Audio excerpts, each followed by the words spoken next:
Hello, everyone, and welcome to Grow With Us. My name is Evan Barton, and I'm your host who helps create conversations with the innovators and leaders of a growing tech center in Tulsa, Oklahoma. The Grow With Us podcast highlights the work of community leaders, tech entrepreneurs, nonprofit professionals, and talent development advocates in Tulsa. Grow With Us is a podcast of In Tulsa. In Tulsa's mission is to connect talented individuals and companies to stimulate economic growth in Tulsa and to create more prosperous communities across the region. Each episode, Grow With Us discusses the growth of opportunities, the growth of communities striving for change, or the tech and innovation that is changing the landscape of Tulsa. On this episode of Grow With Us, I speak with Seyi Fakoya, the Chief Technology Officer and co-founder of Gamr. We talk about the Techstars Accelerator program in Tulsa, the Gamr platform and community, and how mentorship and volunteering can expand your networks.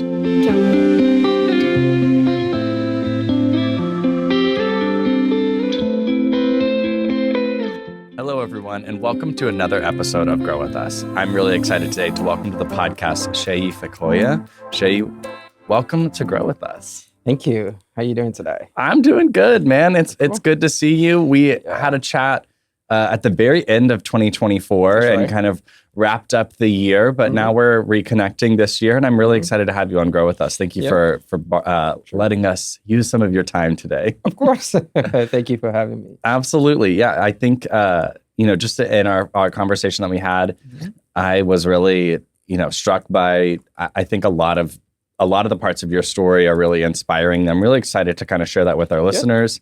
And just the experience that you've had in Tulsa is one that I don't quite think we've had featured on Grow With Us yet. So I'm really looking forward to talking about the whole Techstars thing and then the founder journey. That's one that I feel like we touch on quite a bit, but I feel like yours is really unique and in a lot of ways. One, I'm really interested in gaming, so there's going to be a really cool conversation that I think unfolds with this. Let's do it. Yeah, let's do it. Well, go ahead and introduce yourself to our audience and tell us your story in whatever way you're comfortable.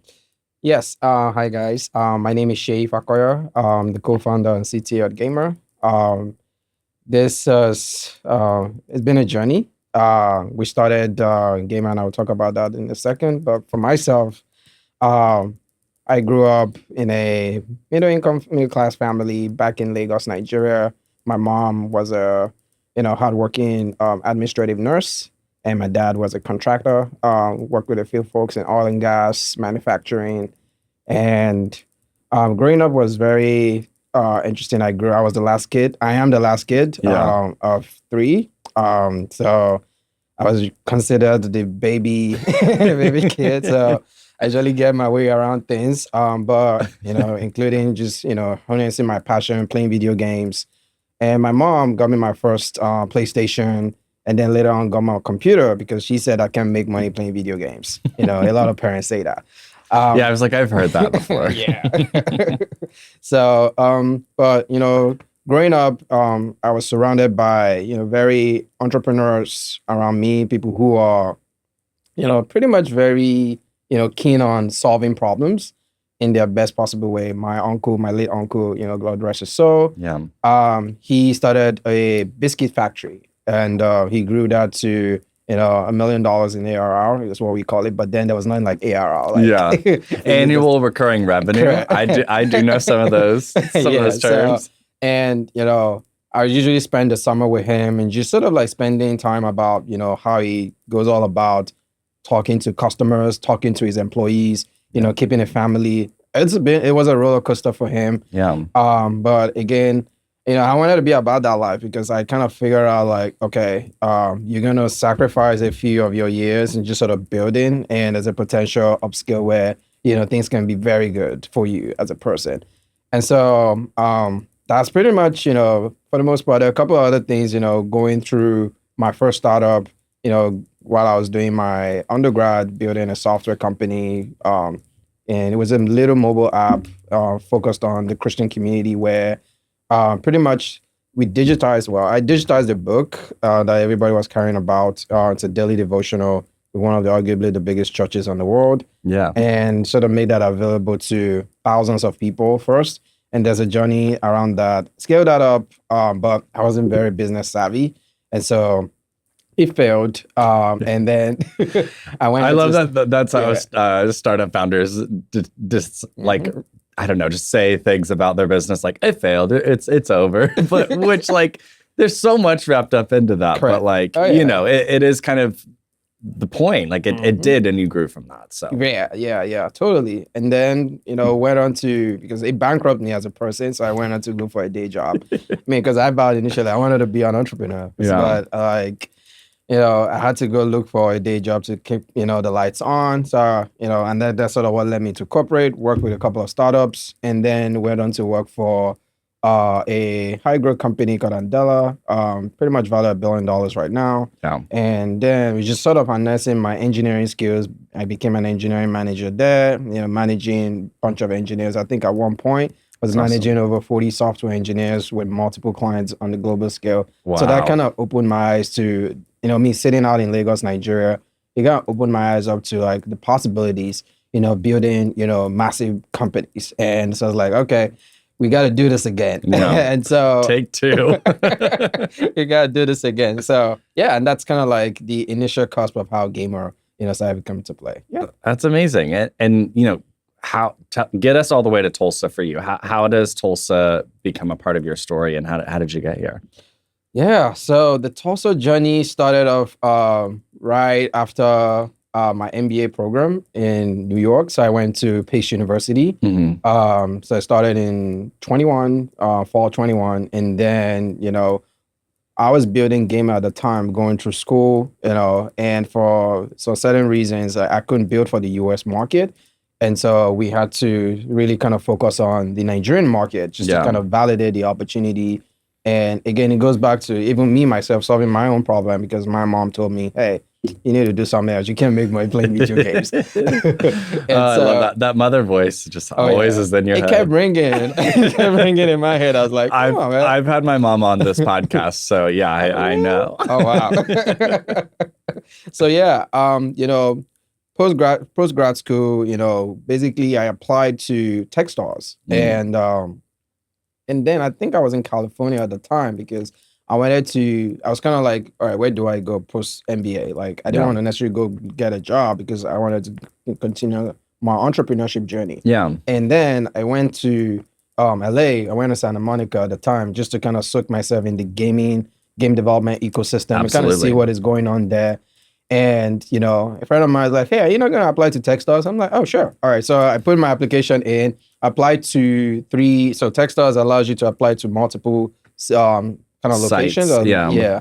And so I applied to the San Francisco one, applied to the one in LA kind of like already closed out. So I applied to Tulsa and I think another one in Saudi Arabia, if I remember. Oh, wow. Yeah. Because also there was a growing esports sort of market happening right there as well. And I wanted to be kind of like where is going on.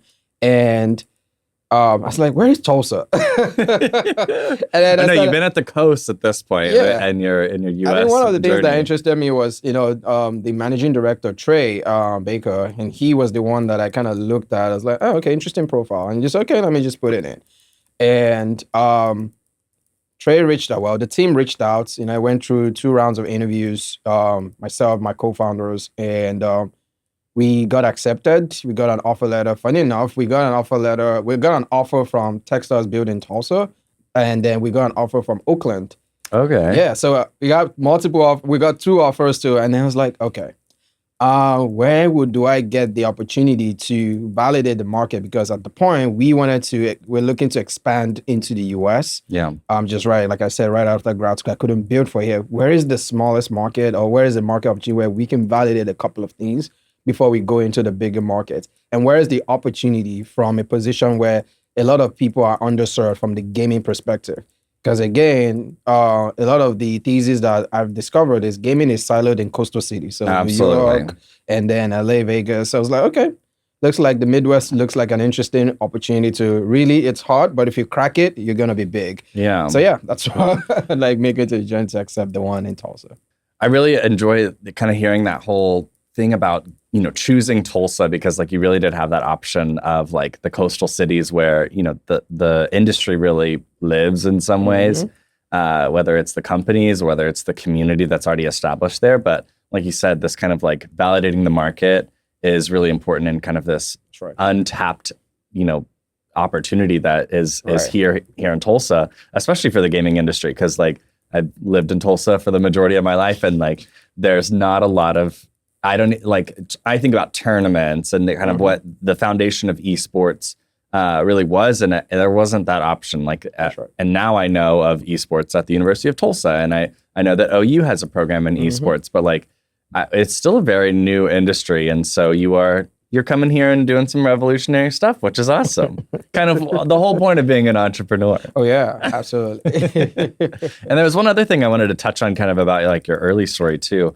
I find it really interesting, people that have backgrounds and family members with backgrounds in entrepreneurship and kind of, being self-starters. And I think that there is maybe an American value or a kind of this like way that people approach work is to not bring it home and share it with their kids. I know that like my family was kind of a little bit different in this because my family they're educators, so it's a little bit hard. Like I guess my story is a little bit different in that like my mom would talk to me about school, and it was something we could relate on because I was in school. But like I didn't have like anyone close to my life that came home and talked about like their corporate job or like their what they did at work necessarily. And so to hear that you have that experience and kind of how it also, I think, permeated into your passion and how you were able to explore that passion is really cool. So I love that you had that opportunity. We had it's not too far. My dad typically doesn't talk about his own business with us because my mom, she was in healthcare, right? So funny enough, funny story. I was medical. Going to being a doctor was my 8-year-old dream. Yes. And because same, actually. I kind of saw her in and out of that. I was like, oh, this is pretty cool. And just sort of like, it'd be cool to walk in her footstep. And then the entrepreneurship bug, I got caught. I mean, I that was, caught up on me because of my uncle. He gave me a book called Rich Dad Poor Dad. And that was kind of like what just changed my perspective around, assets, liabilities, work, investing, employer, and all of that stuff. So yeah, that's kind of like where I'm super grateful for that experience. That's awesome. I think that and then you getting to pursue that journey through the Techstars program is also another way that this kind of takes form in a different way. I think that the idea of accelerators and kind of this entrepreneurial development that goes on in these types of programs is really, really important. And, Tulsa, whenever I first moved here, Build in Tulsa and Techstars and all of these programs that are aimed at this entrepreneurship for the Black community was very nascent. But now we're, 4 or 5 years into it. And like, there's been, I wish I knew exactly, you might know the number, how many Techstars cohorts, like at least 4. Yeah. Which is awesome. And that's brought a new wave of entrepreneurship to the city. And you've had the opportunity to participate in that, which is super awesome. So do you mind telling us a little bit about the Techstars Accelerator and kind of what the process was like going through that? Sure. I had the opportunity to participate in the third cohort, so cohort 3. Very amazing bunch of entrepreneurs in the group. We had a great time. And I think one of the key things that I would, Trey, who was managing director at the time with us, is, your cohort is your circle, your entrepreneur circle that, you need to bond with and then grow with. So coming into Tulsa, and then, after we got accepted and, logistics and stuff that they were asking us to sort of make available for, it's like, okay, where is Tulsa? Okay. And then started doing some research. I was like, oh, okay, I need to fly in to Dallas and then fly into Tulsa. So, and then I started like, okay, Tulsa is a 2-stop city. And then I learned about Tulsa Remote and kind of the other programs that was happening. Yeah. And obviously I also researching around where are the gaming and esports community at. But I personally am a very strong risk taker. So I, flew in first day. We got what we call orientation from the team. Shout out to Leticia and Brittany, sort of super helping us to get our feet on the ground and just start moving from there. Yeah. And the journey from week 1, it's 12-week program, to week 12 is just a roller coaster. Oh my gosh, yeah.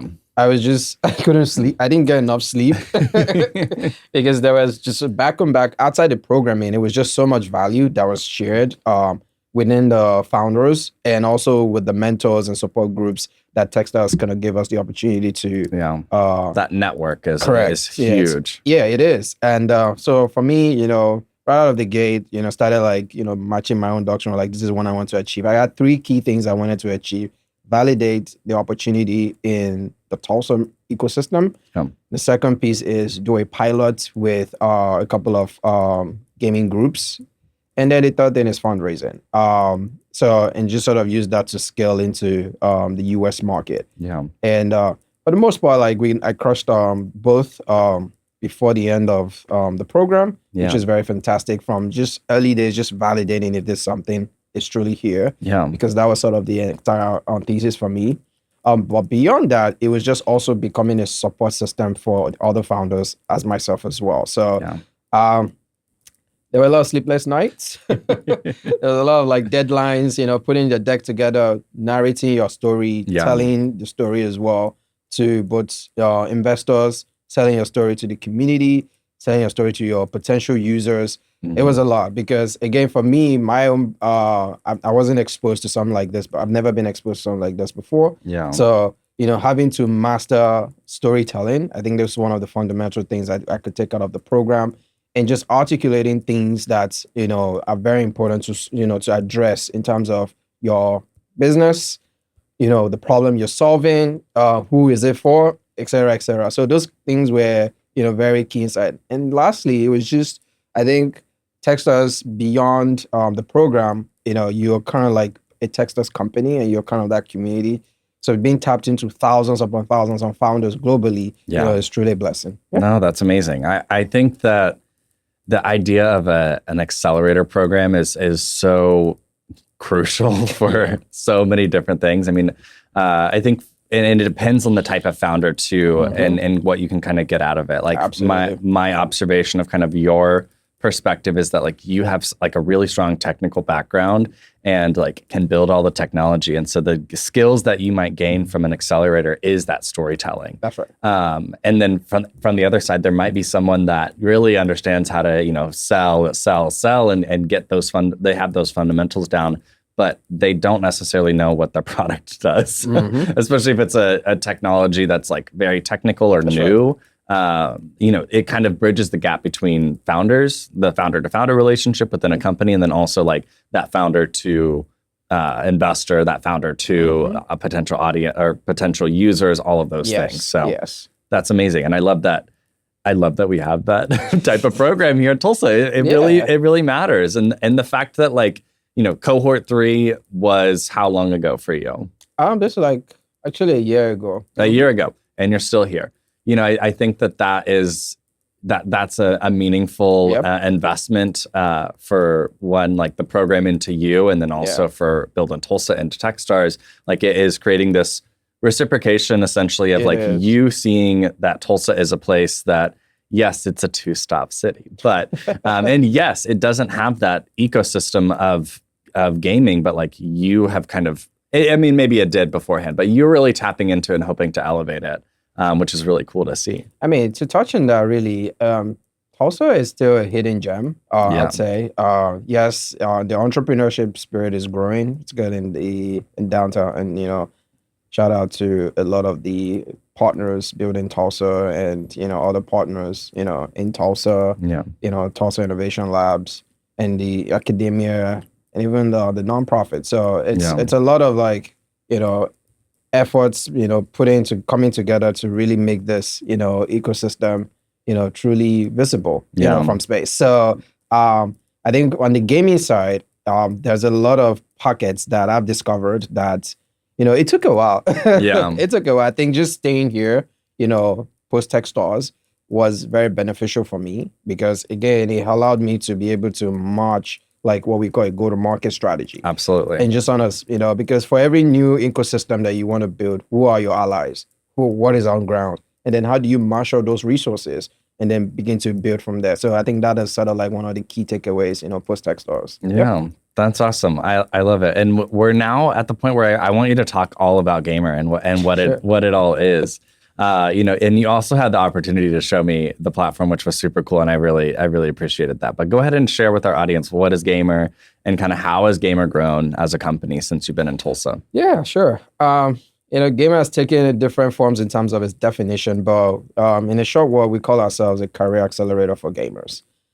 Because the premise of it is, how do we, allow gamers to monetize their gaming skills? How do they make money from playing video games? Which a lot of parents are like, you can make money doing so, right? So how do we transform the skills of an avid gamer into something economically beneficial for them and for their loved ones? I think that is the key question and the key problem we are looking to solve. And so Gamr, like I said, started in fall 21 with myself, Eniola, and Kumi at the time. And it grew. We asked a bunch of questions to over 1,000 gamers. And we were asking specific questions like, all right, what are your key problems? Again, just talking to them. This is first, we started in Nigeria. And the response was, there were key three things. They wanted to be able to, make money playing video games. They wanted to like competition. They want to compete with other gamers. They wanted a street bragging rights. Like, I'm Absolutely. the best, Fortnite player. I'm the best FIFA player, etc. I'm the best Street Fighter player. Yeah. And the other thing is they also want to like, how do I transform that skill into sort of other opportunities? And we then went down, digesting that feedback from the customers or for our users, and then did a bit of analysis, and we marked that esports was the first sort of like industry or market or problem rather, that they wanted to be more concerned about, which is competition. Yeah. And so we built the esport platform first. And what the esport platform does is, it's a tournament platform. You can create your own tournaments. You can put your money in, and whoever wins, take the system, just, algorithmically just sort of like pays out the winners. Yeah. And so we then sort of look at the Nigerian market, which was also started nascent with esports. And so we became tournament organizers. So we had big tickets, $10,000, $20,000 sort of prize pool tournaments in Nigeria. That's amazing. Huge stuff. Yeah. And that kind of attracted a lot of people. It's like, oh, I can make, $1,000. And then we had minor tournaments, which we call screams. Yeah. So $100, $20, $10 here, just for people to practice and become better. And all of that was to sort of engineer growth for ourselves and just sort of see if there's something that there's a truly opportunity for. And for context there, even like the brands and all the people within the Nigerian market, which we started from, they didn't get it. Because there was music, right? Those movies as well, just two big industries. Yeah. But gaming itself was sort of like in the nascent sort of space. It wasn't sort of like forefront. Fast forward, 22, 23, we started hosting what we call Gamr X. So Gamr X is pretty much it's an African esports festival, arguably the largest on the continent. This year is going to be our 4th year, and we've seen a growth of attendance. So when we started, we had about sub 8,000 gamers across, I think, about 5 countries. Now we have 7,000 attendees across 18 countries. Wow. And that's in the African market. But again, our reach is in the millions in terms of impression of people who are actually watching it. Yeah. So we're pretty excited about that. It's a very heavy budget for the team, just trying to build a huge conference like that. Oh my gosh, yeah. But I think for us, just sort of looking at the brand equity and the affinity that it has sort of helped us to achieve in terms of like getting out there in the world, it's very phenomenal. So, when we got into Techstars, we already have our app out. I think we were at the time about 300,000 users. We were kind of grossing, plus $100,000+ on a monthly recurring side of things. And a lot of the revenue was driven not from the users, from brands who want to sell to the users. Yeah. So like just advertising slots. Yeah, advertising slots. Yep. So you had that in mind. We had, brands like Red Bull, Tencent Games. We have Pepsi, these are like endemic brands who kind of like want to push their products and services into using gaming as a lever. And so they typically will also host their own tournaments on our platform and then use that to communicate their products and services, which is pretty a win-win for us. Absolutely. Exactly. So a couple of things that we also did, because again, if you go back to the problem sets, people wanted to, we checked off the tournament piece, we checked off the street bragging piece. we're then looking for development piece. Like, how do I transform my skills? So we started a program called, which is under the tenet of Gamr Studios. And we were training gamers to be able to build their own games, build their own characters using platforms like Unity and Unreal Engine. Yeah. And so far, we started this last year, and we've trained over 180 gamers to pretty much start living their own, building their own games, and putting it on Steam and platforms like that to be able to ship. And we also created a pipeline to place these gamers into gaming studios in Nigeria. Yeah. And it was one thing is very impressive from that is we got about 50%, 60% placed out of the total cohort that sort of went through that program. So we're in cohort 3 of that development program. And we have a good active participation from females as well, which is something very exciting awesome. Because gaming is a heavy male-dominated industry. But we wanted to kind of where are the females that are crushing it as well? Because I would really echo there's a female gamer who is very big on what was the game now? PUBG. And so she's big in PUBG, and she got the opportunity to showcase her talent in Paris. During the Paris Games Week, because again, we had great partnership with the French embassy in Lagos, pretty much, which is under the French government, and they are what we call Paris Games Week, which is showcasing gaming and all of those great things across the world. So Gamr was pretty much the brand or the company that was sort of bringing out top talent from the African continent to go represent their individual countries. So that was pretty exciting. And as we sort of progressed as a business, we kind of figure out that, all right, there's another interesting vertical of telling African stories through gaming. Yeah, absolutely. And so I'm pretty excited about the kind of work we want to do this year and the coming years to sort of start building out our publishing capabilities that allows just us to be able to tell our stories. Because I don't know if you're familiar with Afrobeats. This is huge right now. It's going all across the world. Yeah. And I think it's important. And there's a stage where Africa itself, from a content perspective, is ripe for disruption. And gaming is a very strong wedge. And I think we're equally positioned to sort of solve that. To make that happen. So yeah.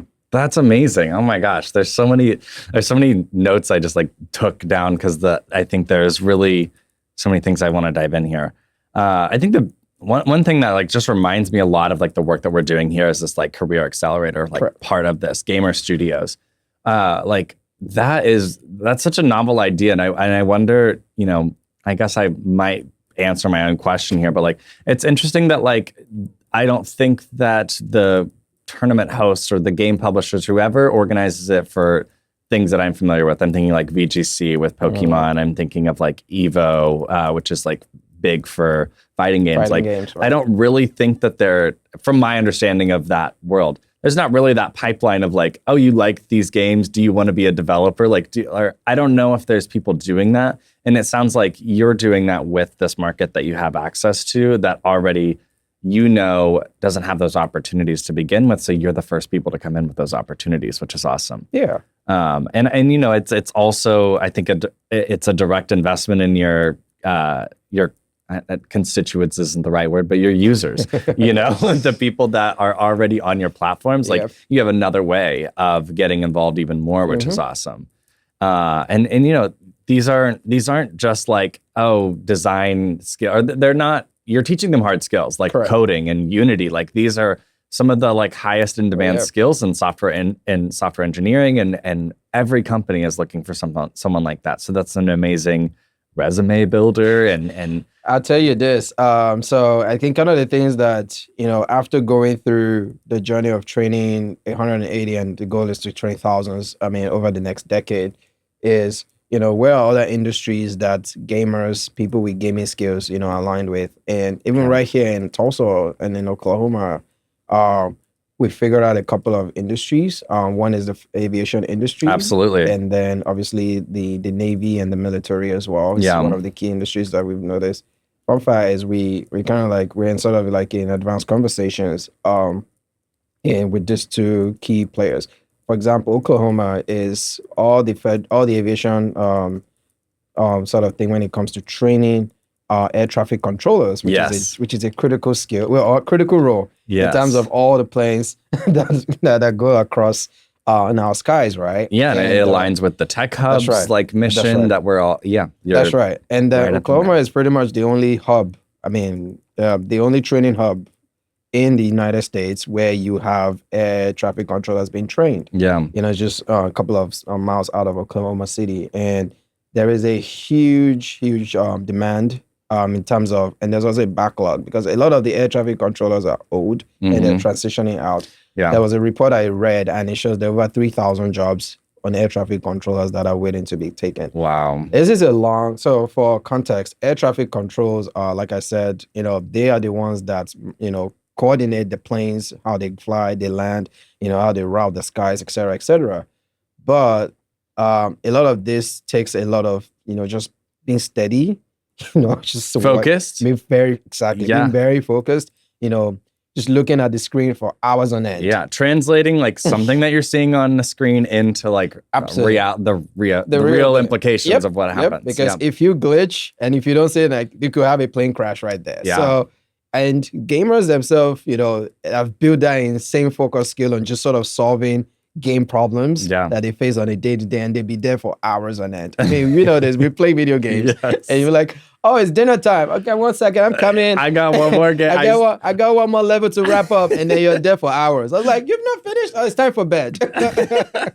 So, I mean, that's very interesting about how all of that hours on end have been spent by young gamers and how that can translate into, $100,000 jobs. Absolutely. So that's pretty exciting. Yeah, that's amazing. I mean, I really think that, it all kind of comes back to that, like, your thing that your mom said, you can't make money playing video games. Like, in some ways, this is the ultimate test of proving her wrong. But, like, also, it's, in some ways, just like, following the trend of the world. Like, I mean, video games have revolutionized leisure time for our generation of, young millennials, and like Gen Z. I, like as a Gen Z, I guess I've grown up my entire life with video games. I tell the story all the time, but it's not really a story, but I have a very early memory of myself, like there's a Polaroid picture of me playing Mega Man at like age 2 in diapers on my dad's Nintendo. And so like it really has like been in my life, like my entire life. But, the opportunity to not have, I think for the reframing, I guess, really of that time spent on video games to be a not wasted time, but to be a skill that you are developing, like those skills we just mentioned, that can translate to that $100,000 plus salary job. Like that's a real impact on a community, on a marginalized community, on a disenfranchised community. Like that is how you work for. That's workforce development, which is awesome. Absolutely. I think one of the things that I personally am excited about is how does the ecosystem we're building, the community we're building, we have, people who are able to come out of it, and, cashing in on those jobs and just changing their lives, really changing their lives, changing their families. A kid out there, just, on his phone playing video games every single now and then they have the opportunities like, oh, we want you, we like what you're doing. So for us, a couple of things we talked about outside, the hard skills is also the soft skills. How do you present yourself? How do we, brush up your resume? And I mean, each of the gamers that have gone through our program, they have their own gaming resume, just really highlighting their key skills, including the games they play. Yeah.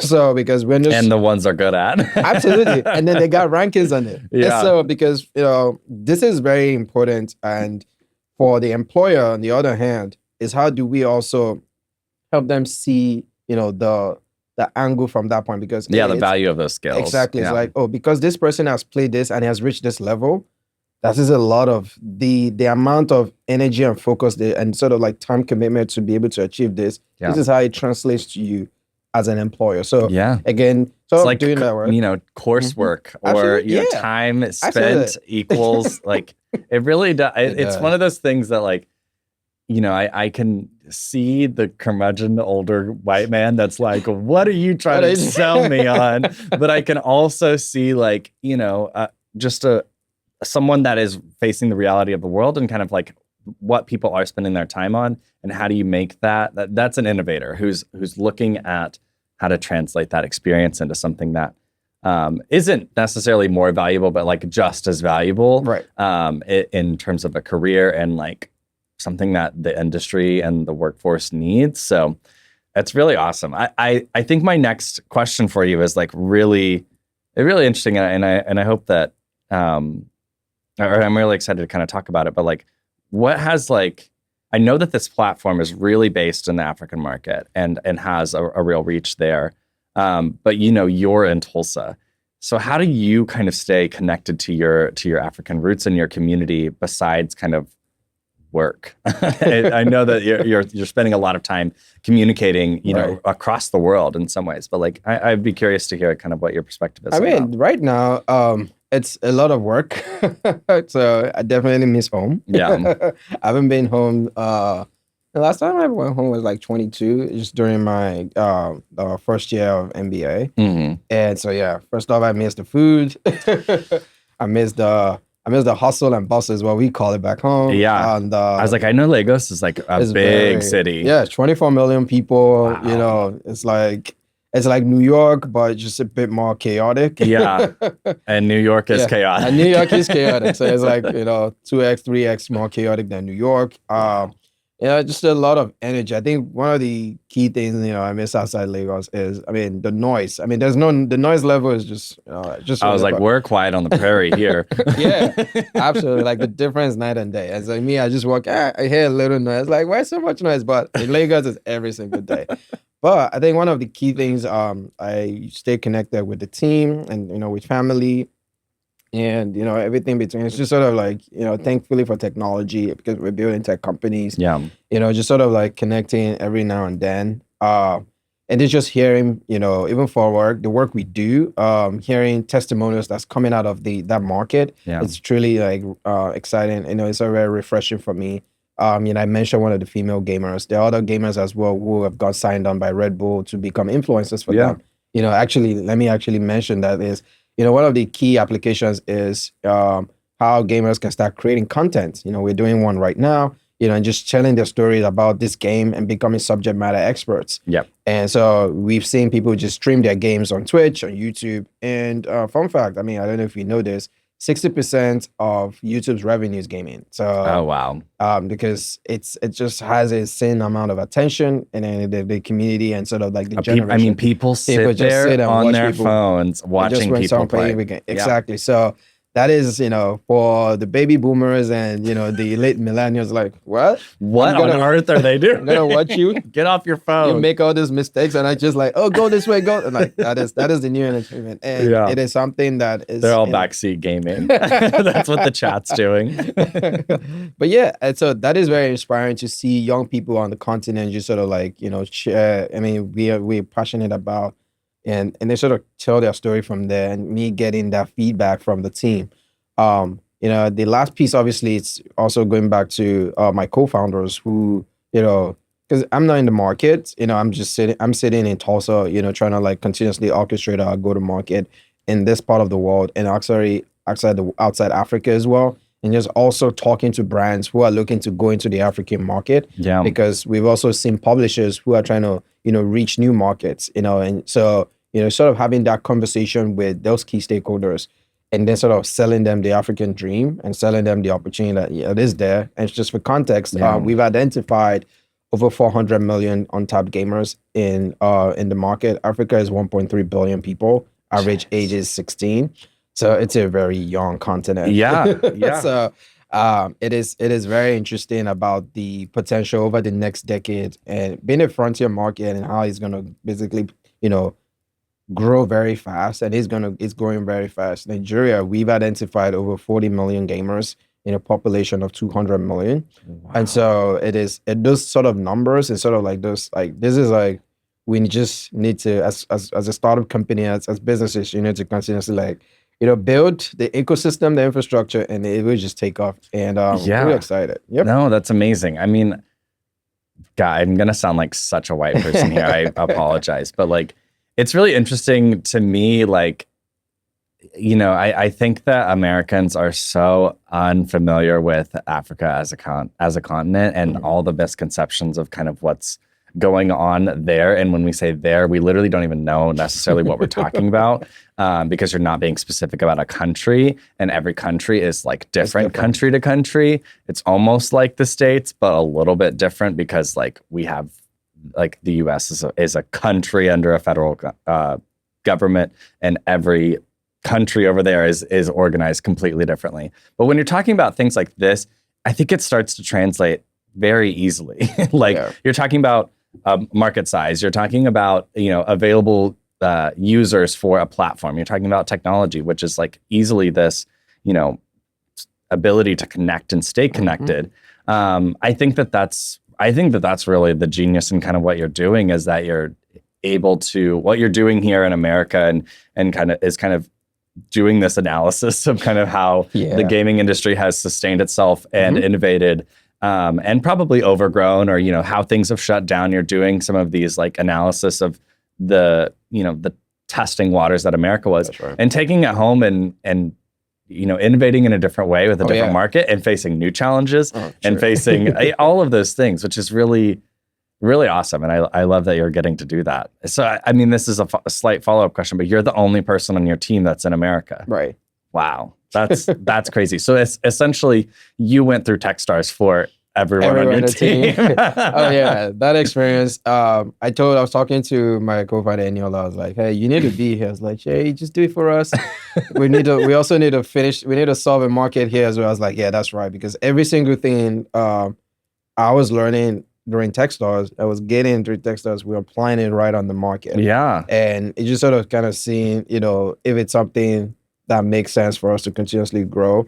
And at the time, I think just sort of picking back up Techstars, during that program, we signed a 10-year partnership with the Nigerian University Games Association. Oh, that's amazing. And then this association are the ones in charge of everything gaming, sports, athletics, and stuff in universities, about 90 plus universities with a pipeline of 7 million students every single year. And these numbers you're throwing out are like astronomical in so many ways. I mean, I can't say that, but what is the interesting thing is like, because they saw what we're doing, it's like, we need this in our universities.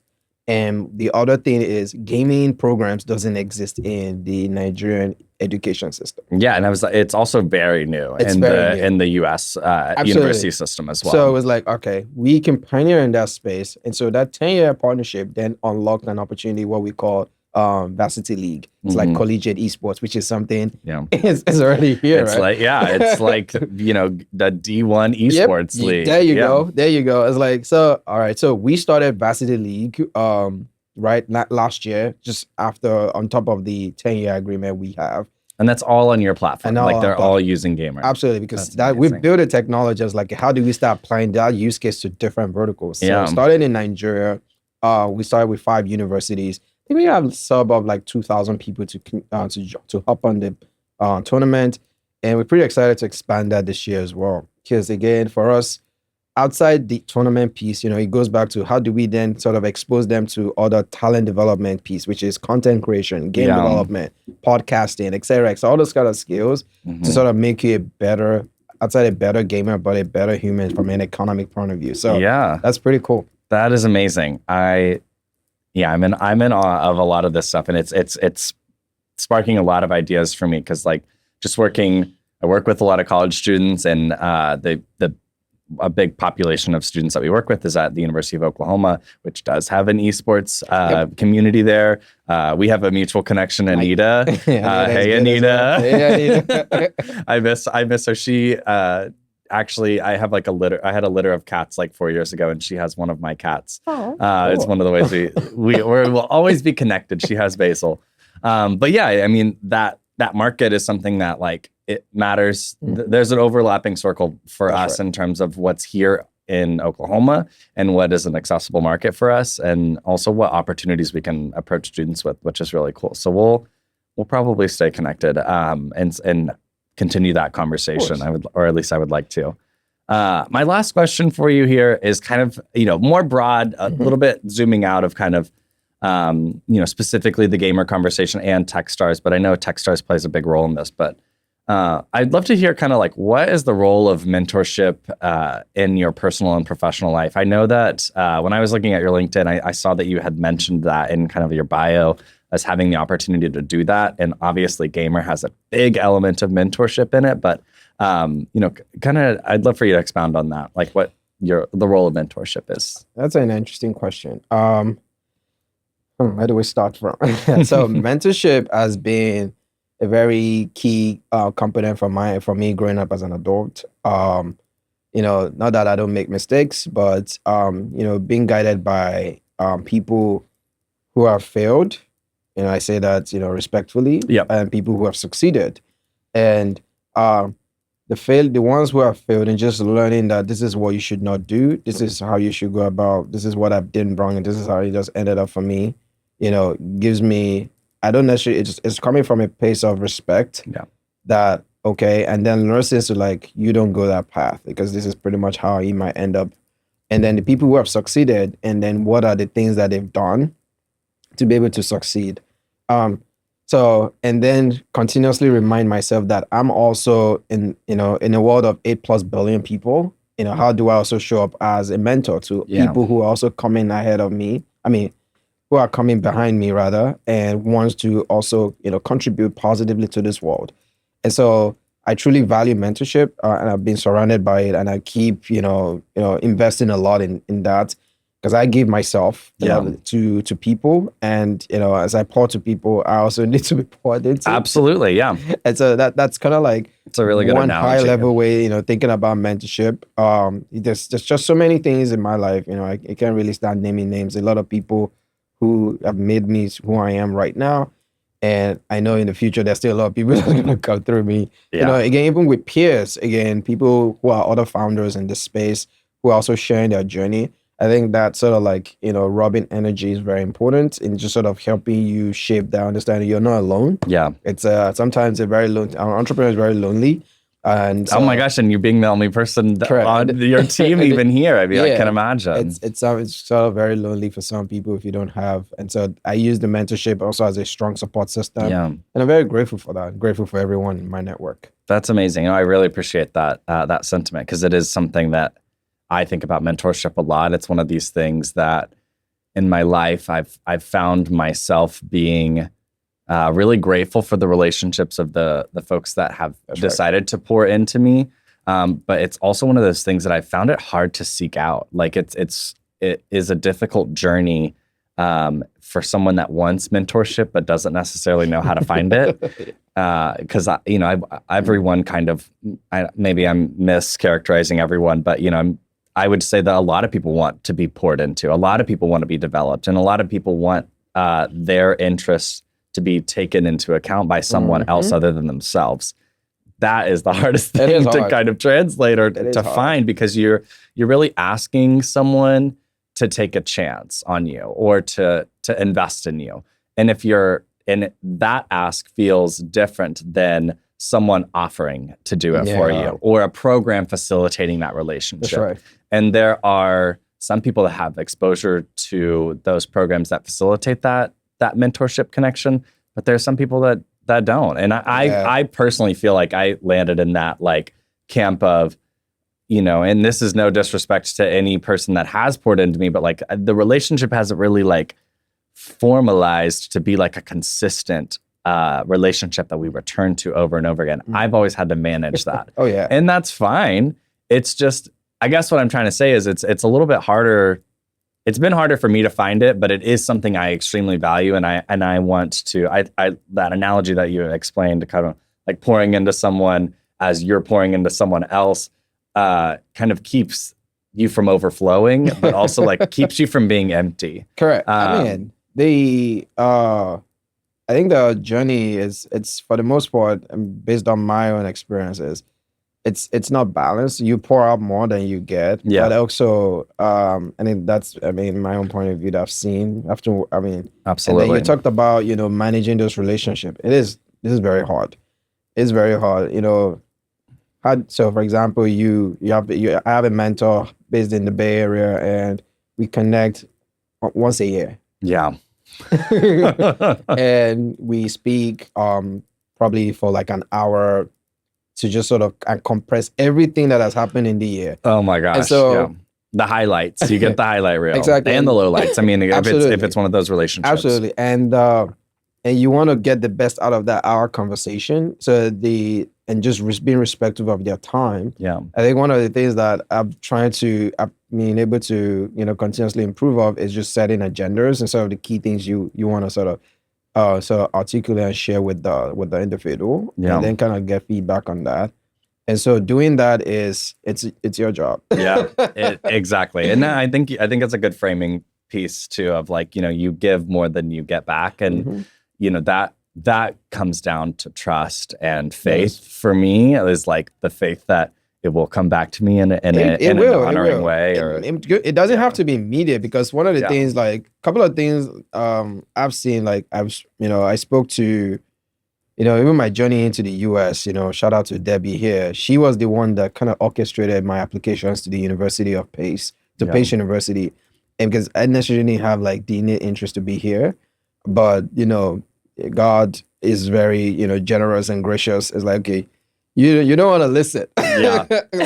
Debbie, we're going to put someone in your life to make that happen. So very grateful for her. Yeah.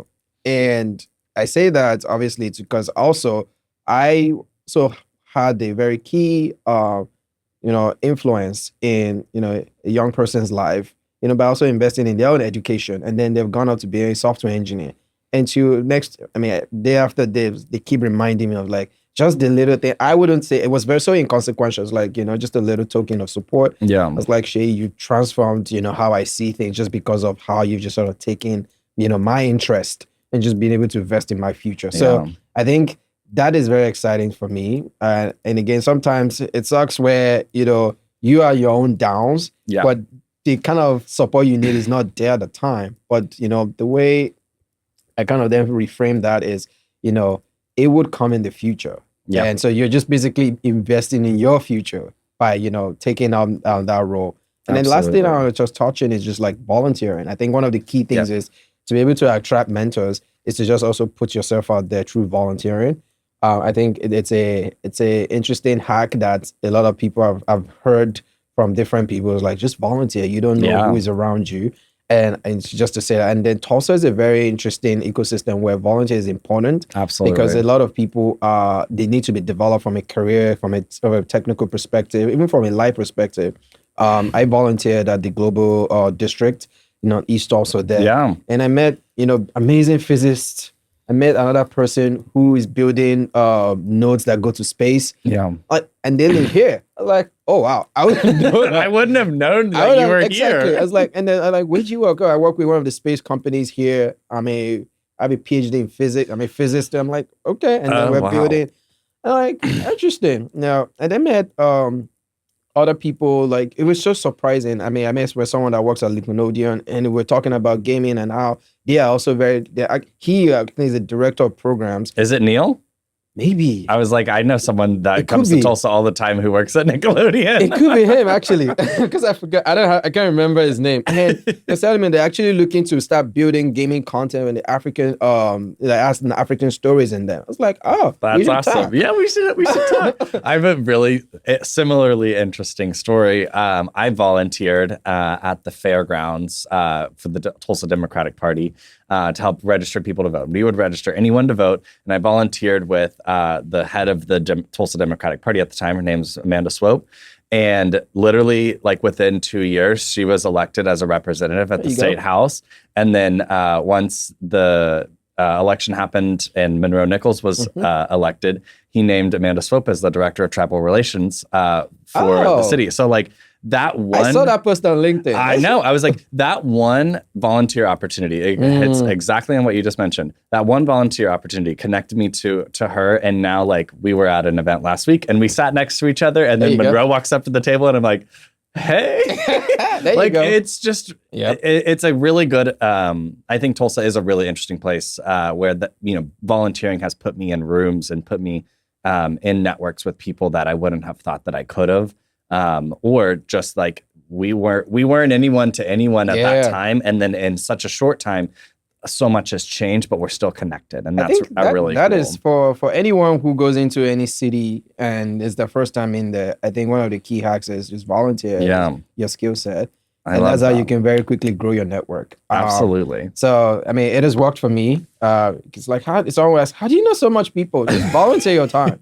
Just, again, you're investing because it's a form of investment. Your time is valuable. Absolutely. So just investing that time to very quickly accelerate the people you need to meet and just be very, so not to be too opportunistic, but really taking like you want to be in the moment. Yeah, be in the moment and just enjoy it and just sort of do the work. Yeah, I think it's very valuable. That's amazing. I love how this conversation turned from mentorship into volunteering. It's perfect. Seyi, let's finish up this conversation. We're at the end of my questions. I do have one more question for you.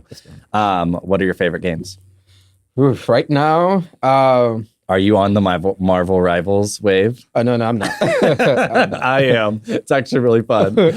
I'm not. So, I mean, because there's just so many things I do, I'm just sort of focused on just like decompressing with Call of Duty. Oh, nice. Which is not necessarily a decompressing game. It's very high energy intense. So, I play that a lot. I play FIFA. So, because football. Football. They call it soccer here, but we call it football. I call it football.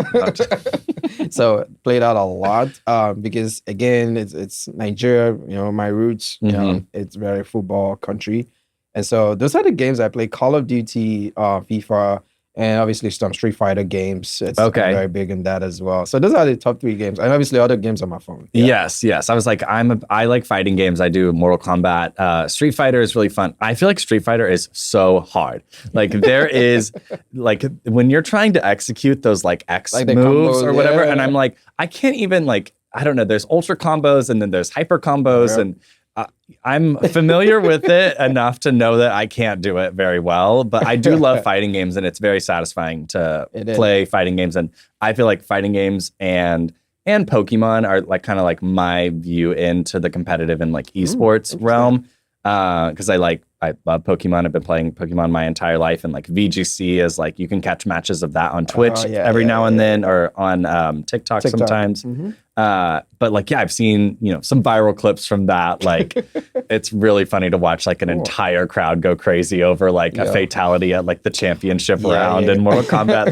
That's always dope. I'll tell you a fun story. We did a tournament. I mean, so the Gamr X, I think it was last year's Gamr X. So typically we would do, it's a country by country. So we invited 15 countries. So qualifiers happen in all these countries. And we invite them to Lagos, Nigeria in person to battle out for, the prize money. And FIFA, it was between Nigeria and I think, is it Morocco? Morocco. Okay. Yeah, either Nigeria and Morocco. So there was a lot of bets that was already going on. Like, because the Morocco guys, this was his third time or second time. He kept beating everyone. Yeah. And the moment the Nigerian guy beat him, like the entire, I mean, again, it was home I was like home team advantage. But I'd say that, I mean, again, it doesn't matter. That's one thing, right? Because again, you're playing the game, but the entire, this entire event, like people within that came in, like everybody was up in their seats and they're like, woo! Yeah, getting excited. They're so excited. I was like, okay, because I was watching it. I mean, from Tulsa here. Yeah, because I was like, whoa, people are going crazy. My friend recently invited me over to watch a darts national champion or a world championship, and people are going crazy. British people love, or I don't know if it's just British people, but like British people love to like chant things at like sports games, and they were chanting things at darts. It was hilarious. I was like, they have an anthem for everything. Exactly. I mean, for football, I mean, I watch the Premier League over there as well. It's like I could hear different chants, and it kind of gives you in the mood, and you're like, the energy is infectious. I will give them that. It is. Well, this was an amazing episode, and thank you so much for your time and the conversation.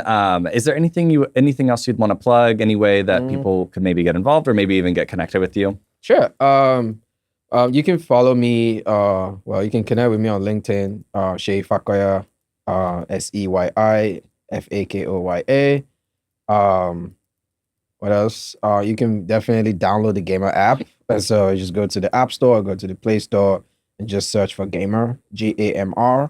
you would find our app there, or you can basic specific gamer tournaments. You would find our app right there to download. You visit our website, Gamr.world, Gamr.africa for those who are on the African side to listen in. Yeah, so you would, and then connect with us. You can create your own tournaments. It's pretty free to do. Create an account, it's free. And yeah. So just join us on the journey as we, continuously accelerate gamers to monetize their gaming skills. Thank you for having me. That's amazing. Thank you so much. And thank you for listening to this episode of Grow With Us.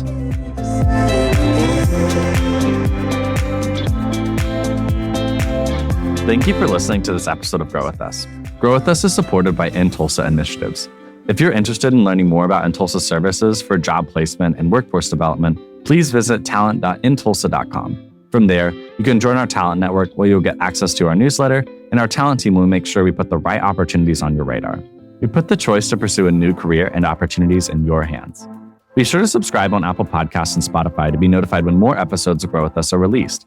Let us know what you think about how we're doing by rating and reviewing. It really helps. Grow With Us is edited and engineered by Rant9 Productions and Jesse Ulrich. This has been Grow With Us.